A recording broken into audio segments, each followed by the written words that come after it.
Հայաստանում գարեջուրը պարզապես խմիչք չէ,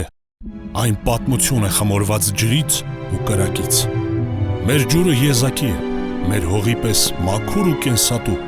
Դա է պատճառը, որ մեր գարեջուրը առանձնահատուկ է, անժխտելի, ինչպես մեր պատմությունը։ Հին հայկական դիցաբանության մեջ ջրի պահապանը վիշապն է։ Մարդիկ միշտ ցանկացել են տիրանալ ոչ միայն ջրին, այլ նաև նրան, ինչը ամենաթանկն է՝ իրական սիրուն։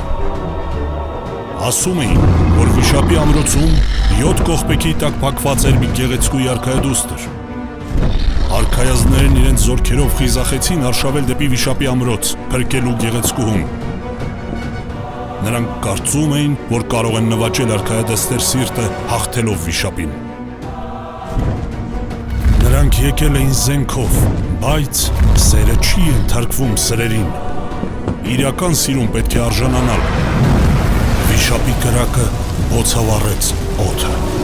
Ասպետները զգացին վիշապի շունչը։ Այդ ուժը անշուշտ չէր չափվում սրերով։ Նրանք համոզվեցին դրանում։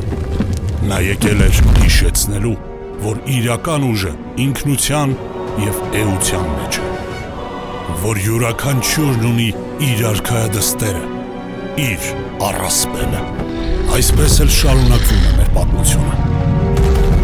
379-ի վիշապը պահպանում ու զարգացնում է գարեջրագործության ժառանգությունը։ Այն գալիս է մեր հողից, մեր ջրից, մեր էությունից։